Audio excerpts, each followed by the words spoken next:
You're up, Charles. Okay, am I ready to go? Yep. Okay.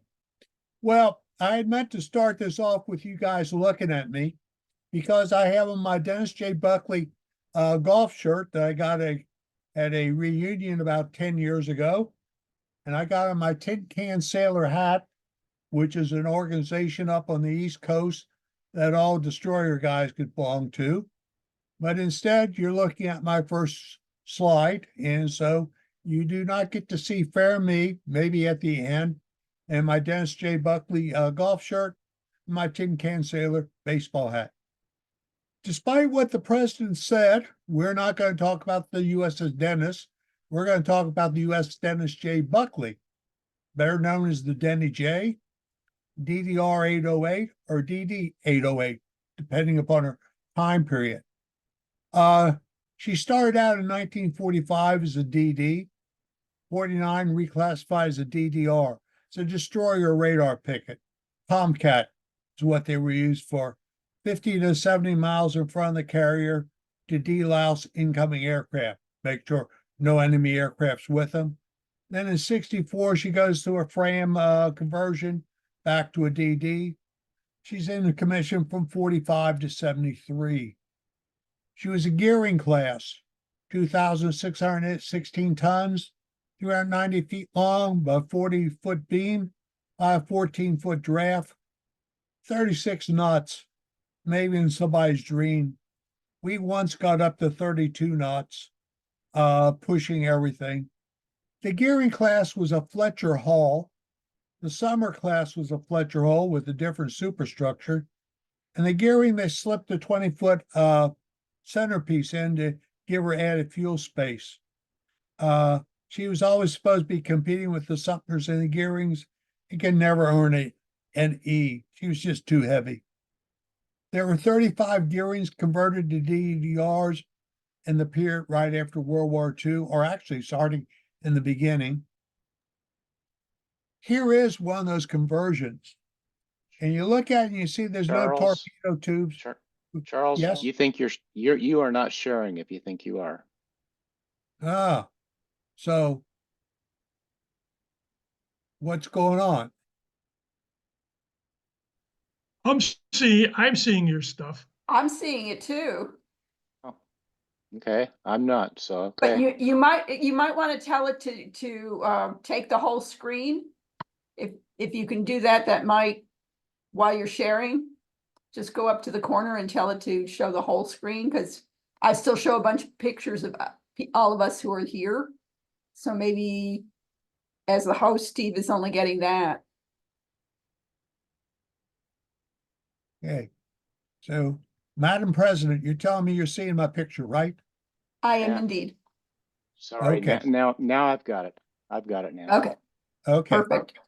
So when they converted them to a radar picket based upon the kamikazes off of Okinawa in the Philippines, they took the torpedo tubes off. So there's no torpedo tubes between the stacks or after the stacks. You notice what they've done is they've dropped in 3 quad 40s back here. They put a twin 40 on either side of the bridge up here. Quad 40s back here, 3, and a twin 40 here on either side of the bridge. And then they got an extra radar mast with air search radar on it, TAC can up here, and then just surface search up front. Cruise book from the early days. Of course, a destroyer is a tin can, because they were supposedly made out of metal as thin as a tin. And that may be true, because I remember seeing a shipping hangar go through the deck of our ship. Anyway, the rocker. This was the ship's patch when I came on, insignia. Our captain didn't like it, and he asked for a new one. Me and a co-sailor designed this. Actually, we didn't. Coming across this was a bar sinister, illegal berth. Up here was the sword, showing us being given the shaft. And down here was 2 flies flying around bull. The captain redesigned it a little bit. And after she went through Fram, this is what she wound up with. I found this one as she was in the South China Sea and the operating in the Gulf. Okay, back. Launched December 28th, 1944, Bath Iron Works. Piece of Bath Iron Works destroyer, the best that were launched. A picture of her being launched. She was named for a sailor who was killed in capturing one of the German blockade runners. Commissioned in March 2nd, 45. And here's a commissioning picture of her. You notice she's still got torpedo tubes back here. She would go back in the yard and these would come off and the quad 40s would go in. 45, she loses, as I say, the F torpedo tubes, upgraded AA guns, gets a bigger combat information center, and is designed to serve as a radar picket. As you know, the destroyers sent out as radar pickets in Okinawa are just being picked off one by one. They lack really good air search, and they lack good anti-aircraft control. They do have dual-purpose guns, but they just are not really equipped for that purpose. So, okay, we got the F moves, the quad 40s are dropped in. Here's a picture of her with the as remodeled, getting ready to go to Westpac. She's got her quad 40s back here, 40s up here, the air search back here with a primitive height finding radar, surface search up front. She's flagship of Task Force 69 operating in Costco Bay. This was to test how they were going to take care of the kamikaze threat off of Japan when they invaded Japan. It got high marks. We don't know whether it would really work or not, since the invasion of Japan did not have to place, thanks to the 2 A-bombs. So I said she gets upgrades to CIC. She sails in October 45 for Japan. Arrives there December 45. The war is officially over with. Assigned to Task Force 5 with the USS Boxer as flagship of the ships. January and March, she's in Japan. In April, December, she refers to San Diego for local ops. Okay, so where did this fit in? So here we got a Dennis J Buckley cancellation from, I think it's March of 46. A July 46 cancellation with a cachet on the side. Occupation fleet, U.S. Navy and Japanese water. The U.S. Navy stamp. Another one in 46 with one with the Marine Corps stamp. Notice the cancellation is DD-880. And another 46 stamp cancellation. Okay, here's another picture of her. Twin 40s there, quad 40s back there, or air search radar or surface search. Still a wartime because you got the small 808. Mine just depth charges back here. She's got on either side of the bridge hedgehogs. Back to Westpac in January, October. Back to San Diego for local ops in November, December 47. And here she is. I'm sorry, it's a little bad picture. A 1947 cancellation.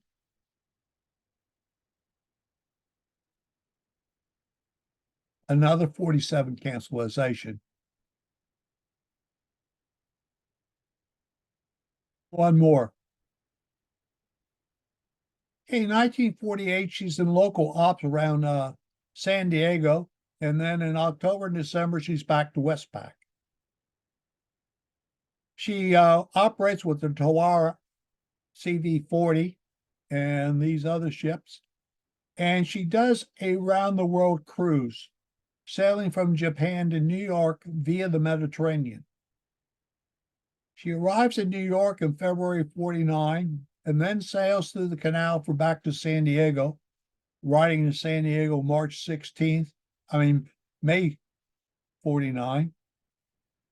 And then she goes back to the East Coast for some weird reason and goes into the shipyard in Portsmouth for an upgrade to DDR. She comes out in March 49 as a DDR.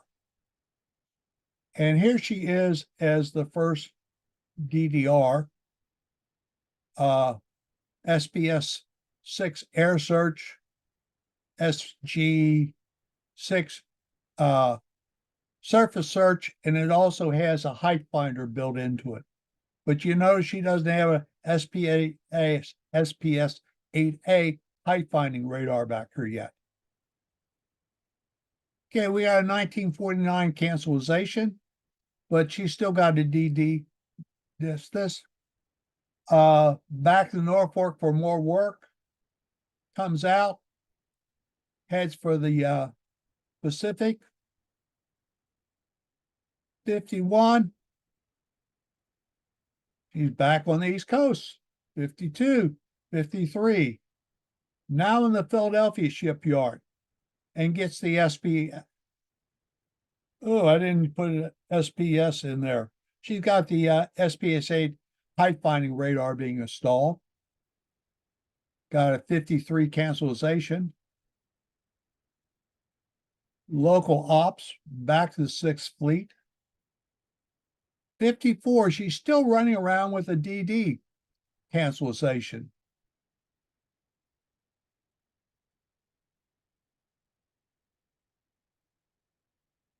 Uh, 54, another cancellation. She does a med cruise to the Caribbean. She's bouncing all over the place, really weird. Back on the West Coast, and she's going to stay on the West Coast. She's out in the Pacific searching for one of the patrol planes. They're doing ferret missions off of Red China that had been shot down. She recovers one of the crew, dead body of the 16. There she is with the SPS-8 height finding radar. Notice the quad 40s have been removed. She's got a twin 3-inch 50 back here, but she's still got her twin 40 millimeter guns up here. Her depth charges back here on the stern. 57, doing operations in this off of California, back to Westpac for 1 day. 1 day, she's flagship, a Com Des Flot Westpac. Vice Arleigh, Admiral Arleigh Burke is on board her flying his flag. 57. Now we got a DDR designation on the cancellation. Again, DDR cancellation. 58, she's in Long Beach Shipyard. She's in Southern California. In August, December, she's in the Formosa Straits. She's doing barrier patrol in the Formosa Straits. I always got a kick out of it. I went up the Formosa Straits. They always show 7th Fleet and a carrier in there. And it was always one little destroyer doing either racetracks or figure eight cruises in the strait, providing a barrier between Matsu and Komoy and the main island of Formosa. There she is, rocking and rolling. And man, could she rock and roll.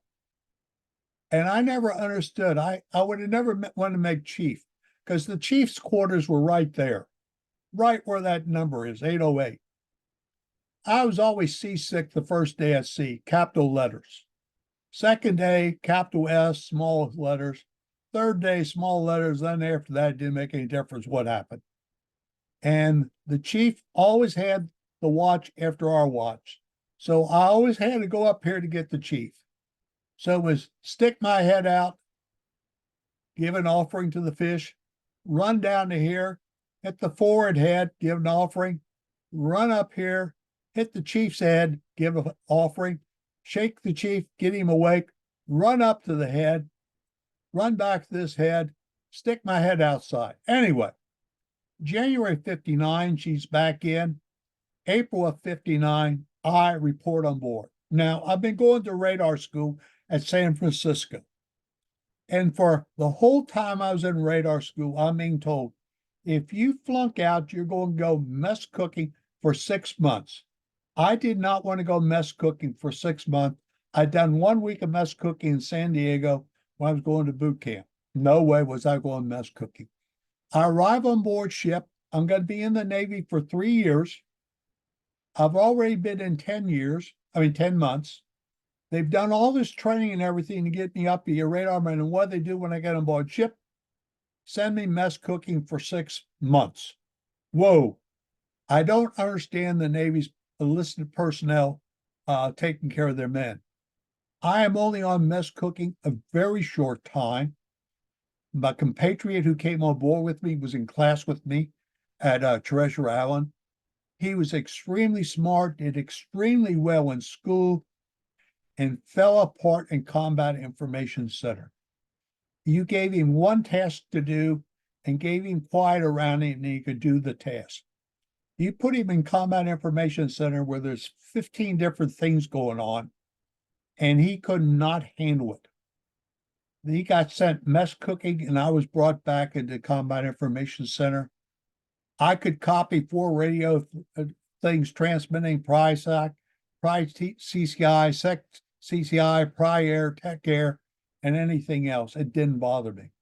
I would run in this later in life when working in a commo center here in the Commonwealth of Kentucky. We had a guy we hired, and within about an hour, he was going bonkers, and we had to take him out. I don't know what would happen if we didn't get him out of there. Anyway, beside the point. November, December 59, we're in the Formosa Straits. I need to mention I have actually become an electronic support measure operator, sub-capacity with my radarman. And we're doing ferret missions along the China coast, picking them up with my receiver. I'm getting a bearing on them, calling the bearing into CIC, where they're marking it on the chart, drawing a line ashore. I'm recording it, as I said, the sound, taking a picture of the sound wave. I got an 8-gun oscilloscope, take a picture of it. At the end of the week, this is all gathered together by the executive officer who sends it off to somebody who sends it to somebody. Now, a number of years ago, I'm at a conference, and this guy gets up, says he was a captain in the Navy. And during the period I was out here doing this, he was in charge of the intercepts that are coming into DC. And he said they were reviewed, that a letter was sent to the intercept operator telling him what he was doing right and what he was doing wrong. I never got a letter. I was never told anything. I just did the stuff and handed it in. And I went up and I said, "Are you sure of this?" And he said, "Yes." I said, "Well, for 2 months, I did intercept off the China coast on Formosa Strait." I said, "I never saw a letter. I never saw anything." So I don't know whether the letter was sent, see, the XO took it or what. But as I always told anybody, I never got a pat on the back. I never got a kick in the tail. So much have done something right. There we are when I was on board. Hedgehog there. About 51, 52, 53. We picked up another 3-inch gun. They've taken off nope, the 40s are still there. Whoops. They come off shortly. And we pick up an extra 3-inch 50 back here. Back in the Long Beach shipyard in 1960, we lose our SPS 6, and we pick up SPS AN 37. We were the first ship to have that. very long range radar for the day. Excuse me. There it is up there. This is our ECM equipment here. And I cannot remember what they were. I'm sorry. The 8 back there, 3-inch 50. The 40's gone up here. Our 5-inch mounts, the Hedgehogs back here. And you can't see it, but there's 3 ASW torpedoes sitting here with a side launcher to launch them. Combat Information Center is right here. And the bridge is there. I was during a underway replenishment, bridge to bridge talker. That meant there was a telephone line that ran from our ship to the other ship. ASW, I was bridged sonar and CIC's talker, and for coming into port, I was bridged to CIC talker on the bridge, which leads me to a little story. When we were up here and we're doing underway replenishment, I'm gently talking to the guy on the other ship, and we're just, doing the normal bullying back and forth. And one day we're with the carrier, and don't ask me why. I cannot understand why, but something said, you better be careful what you say. So I was very careful with what I said to the talker on the other ship. And right before we get to break and pull away, the talker says, can I speak to the captain? So I said, Captain, they want to speak to you on the other ship. So he picks up his headset and says, Captain here.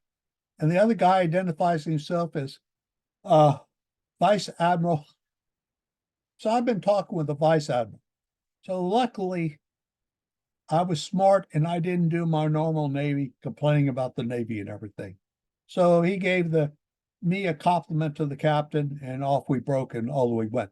By the way, when we would break loose, we would blow charge and break out our flag, which was a Pony Express rider, because our call sign was Pony Express. 1960, cancellation. DDR, another 1960. A match cover from the ship.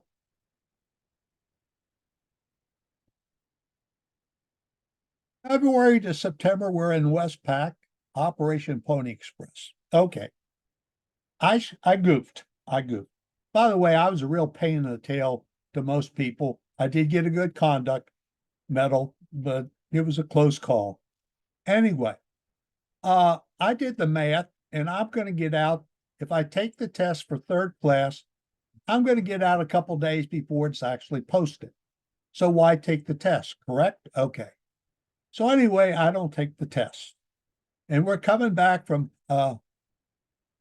Westpac, and I come up to CIC, and they say, oh, by the way, I need to mention, the air plot board's got 360 degrees on it, and we get down to 360 days left in the Navy, you write your name on it, and every day you move it 1 notch down. I come into CIC, and they say, have you looked at the bulletin board, the ship's bulletin board? And I said, no. And they said, you need to look at it. I said, why? They said, your name's on it. I said, what does it say? Well, you just need to go down and read it. So I go down and look at it. It says, the following people are involuntarily extended for 6 months due to the Berlin Wall crisis. And there was my name at the top. So I come back, and my good buddies have already moved my name back 180 numbers. Now, everybody else has made 3rd class. I'm the only one left who's not an E4. So they're going to send me mess cooking. And I said, you're sending me mess cooking, right? I said, it says that I'm being extended because I'm in a critical radar man. Well, you're the only one we got. So I pull out a piece of paper with the CIC and the operation officer nearby and say, dear Mom, out loud, would you go across the street and see Representative Brent Spence and tell him what the Navy's doing to Henry Nobby's grandson? They are sending him mess cooking when they say they're keeping him in because he's a critical ready. And then the guy says, the CIC officer said, do you really know him? I said, yes. My grandfather is his maintenance man. Grandpa had been, he died shortly before. And I know him. So then we got in negotiation. And the deal was, yes, I would go mess cooking, but I would be jack of dust. That's me, you break out the stores. That's the only thing I'd have to do. And when we got into port, I would have open gangway, leave the ship at any time I wanted to, as long as I got everything broken out when it needed to get broken out. I could live with that. And then as soon as something new E2 or E3 came on board, I would be back off. And within about 3 days after we got on board, a new guy reported on board. He went mess cooking and I was off. Anyway, that's that. So January to June, we do local ops. June to November, we're out in Westpac. And that. And then we're back in that. And this is when that happened, was in Long Beach. And that. Here is a cancellation from 62. Steaming with the a carrier. I always loved it. And I always appreciated our captain saying, you pass in front of a horse or a mule, you pass in back of a carrier. And the thing would come out, Schoolboy was the midway. And our task force was Stallion Kilo, Desron 192. Stallion Kilo, this is big boy. Prepare to execute. Course 270, speed 27 knots. Roger, we'd come back. And then it would stand by Stallion Kilo, executing, coming. And that meant he was coming, and that meant you were to get the heck out of the way and you get back to wherever you're supposed to be on the formation. Real exciting times, especially at night and pitch dark and that. Okay. Whoops. Tell you one other little story. We were operating with them and we were in the South China Sea. The Vietnam War is not on, but it's on. And we're doing Tomcat about 50, I guess we're about 30 miles in front of the carrier. And anyway, we could not communicate with the carrier. And the captain's getting madder and madder. He's yanked all over the radio guys and that. I'm in CIC. I'm on the PRITAC and SECTAC trying to raise these guys. And finally, I start doing any station this net, any station this net. I get a guy who comes up and I verify we're on the right frequency in that. And then I said to him, where are you? We're 50 miles off of San Diego. Whoa, I can talk. Anyway, so one of those nights, the radio was skipping all over the place. Later that night, we closed and we got communications back. Fun times. Anyway, I'm now off the ship in December and 61, and they've gone up to Bremerton where they get a Fram I conversion. They are reclassified as a DD. They depart Bremerton and they do West Coast operations. Okay, here they are in their Fram conversion. Notice Mount 52's gone. The Mount 31 and 32, the 3-inch guns are gone. They got a Hilo, actually it's a dash drone landing pad back here. The SB-8's gone and they got an ASROC back here. And the Hedgehogs up here are gone. The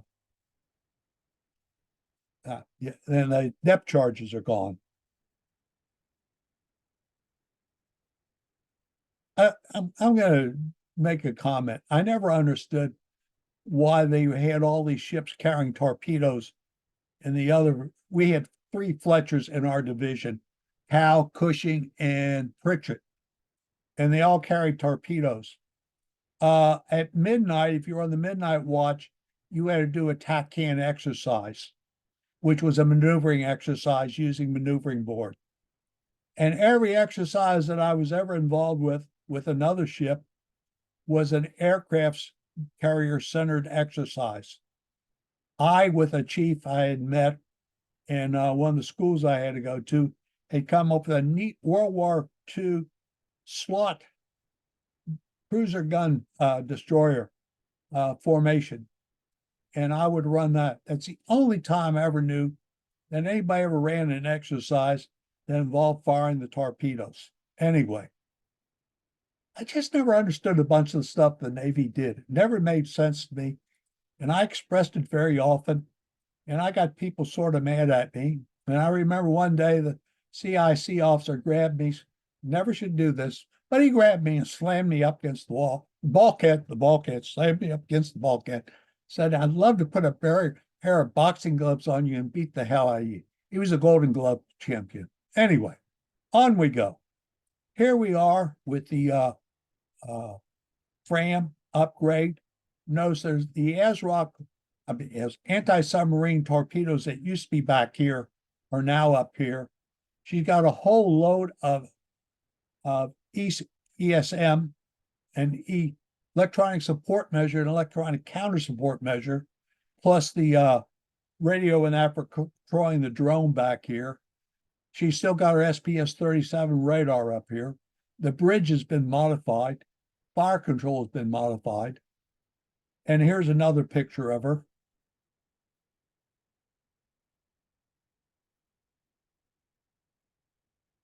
The ASROC's there. I've always wondered if they actually had in them any atomic things. I can't just imagine. I assume they were all conventional on this, although the Navy would neither confirm nor deny whether they had atomic warheads on these ASROCs on these ships. I just find she is sporting an E there, an engineering E. When I was on board her, we ran the electronic E. We were a top shape, good combat information center. We were one of the best in the fleet. I hate to say that, but we were. The reason why I hate to say it, because if we were one of the best, pity what the other ones were like. But we did a good job. We were when I was on board in Desron 19. Anyway, 65 San Diego, they sailed for Vietnam. So I said we were off the Vietnam coast, and they were launching aircraft off the Midway that had some bombs on board. And when they left, when they came back, they didn't have anything. But at that time, it was Laos, however you pronounce it. She's on the gun line with the Bonhomme Dixer on Yankee Station. So they're up off of North Vietnam, back to San Diego. Now, I like the cancellation. Look, the postal clerk has just removed the R from it. By the way, when I was on board, the postal clerk was a radar man. Let me back up, see if I can back up. I most probably can't find where I was. Back up. I forgot to, well, going the wrong way. We won't worry about it. Let's go up here, see if I can find it. Okay, there it is. You see that little bump out there? That's the post office.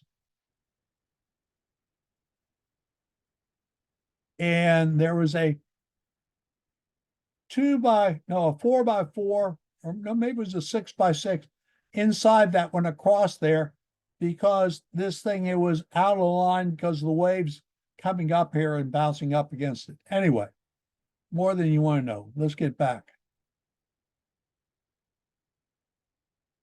62. I'm going the wrong way. Sorry. Okay, let's go.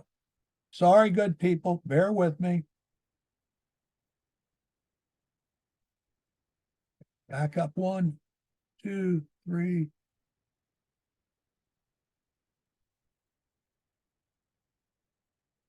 Okay, here we go. 65.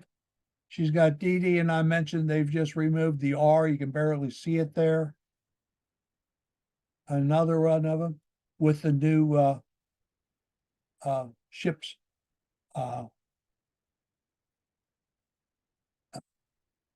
Insignia on it.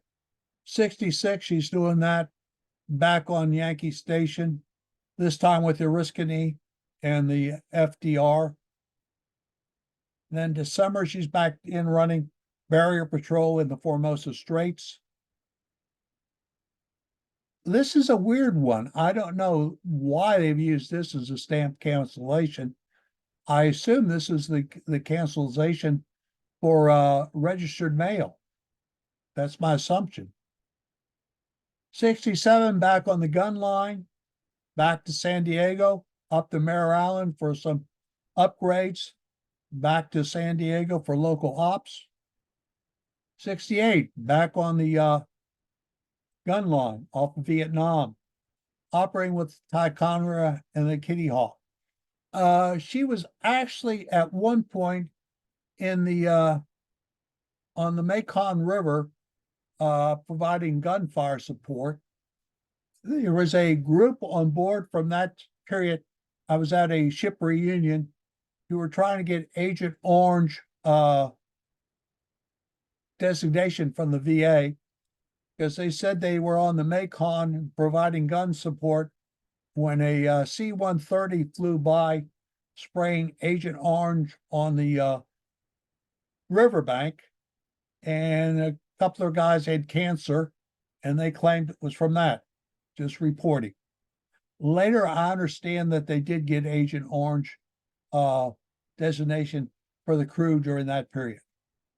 And then 68, another cancellation. 69, back in San Diego, then back onto the gun line, plus operated with the Headcock and the Constellation off of the coast. Anyway, since I say the Constellation there, as I told you earlier, I was bridge talker, bridge and CIC when we were entering, leaving Port Sea Detail.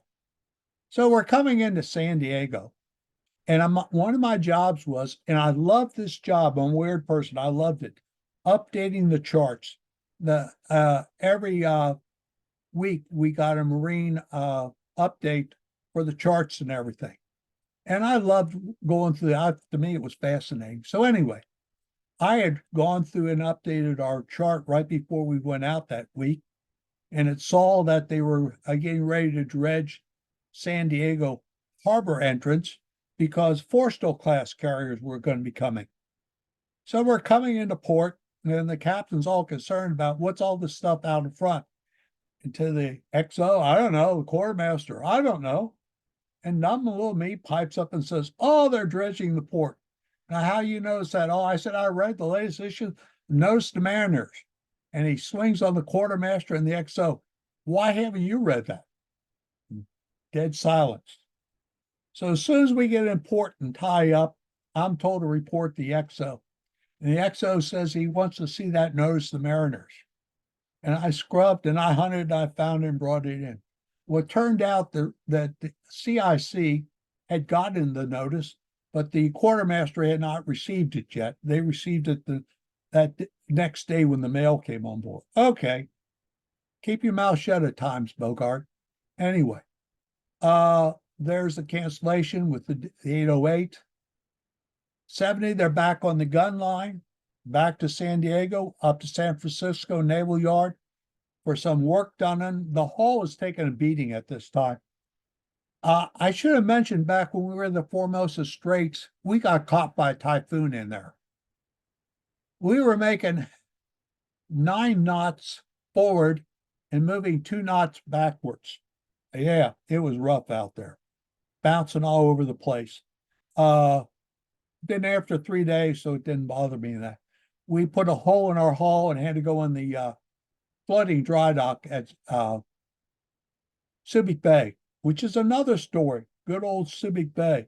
You had not lived until you went ashore in Subic Bay. Anything you could ever think about a sailor doing, they could do in Subic Bay.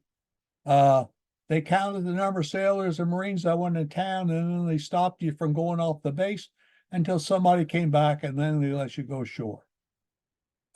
Unreal. I won't tell my stories since we got a lady here. Okay. Anyway, back 71, they're doing local ops. Back on the gun line in 71. Back to San Diego. 71 cancellation, a 71 cancellation, 72 back local ops, and now they're back off of Vietnam again, operating with the Kitty Hawk and the Coral Sea. Notice that they're now CVAs because you got the CVSs, in the Atlantic Ocean, was it Task Force Alpha and Bravo, which are some essay classes that are just configured for anti-submarine operations. So the A shows that they're configured for attack operations. She refers to San Diego in November, December. There's a cancellation. Once again, you see where the R's have been removed. Okay. They're doing local ops. And I was there in March and I saw that she was important. I went to ask to visit and I got permission to go on board. Now, a story. I was in charge of the sleeping berth where the radio man, quartermasters, radar man, and electricians slept. We had a water fountain, a scuttlebutt. I'll call it a water fountain as we talked about. And it was below the water line. Every time the snipes lost par, water would back up and flow up and out and soak the compartment. So anyway, the tile was getting all bad in that. And it was decided to put a new tile down. And I'm put in charge of putting the tile down on our side of the compartment. So I rip it up. And in ripping it up, by the way, I just need to mention, we just come out of the yard. We just reloaded ammunition. And as I'm ripping it up and we decide to take the scuttlebutt out so we don't get this water flow anymore, we punch a hole in the deck. And immediately below that hole is the magazine for Mount 53. We got a hole in the deck, and that means we got to offload all the ammunition. No, we don't. I go and see my buddy who's a machinist, and I show him the problem. And then I show my buddy who's a gunner mate the problem. And we decide what we're going to do is we're going to close the compartment off. We're going to get an asbestos blanket and put it over the 5-inch shells. I'm going to get a fire extinguisher, CO2, stand down there over the shells. My friend is going to cut out a little piece of the deck above and then weld another piece in. And we do that. And since I'm standing here, we got away with it, right? We didn't blow the ship up. The other part was when I put the tile down, I did not know that there was a top and a bottom to a piece of tile. Yes, there is. One side will take a shine, the other side won't. So the compartment was always getting geeked because part of the tiles were nice and shiny and part weren't. When I was on board, I found out that during their last fire mission on the gun line, they developed a crack in the deck by Mount 51, and they did not know if they were going to be repaired or not. Well, they weren't repaired. They were deactivated and decommissioned on July 2nd. There's a from the last year of operations. 74, they're sold to Lehman Metals for $314,000, and they're scrapped at Richmond, California. Westpac cruise book, another match thing, a Dennis J Buckley coffee cup, and that's the end of my story. So I hope you enjoyed it, and I will stop sharing, hopefully. And here I am back, hopefully. And hopefully you're seeing my Dennis J Buckley shirt and my tin can sailor hat. Okay.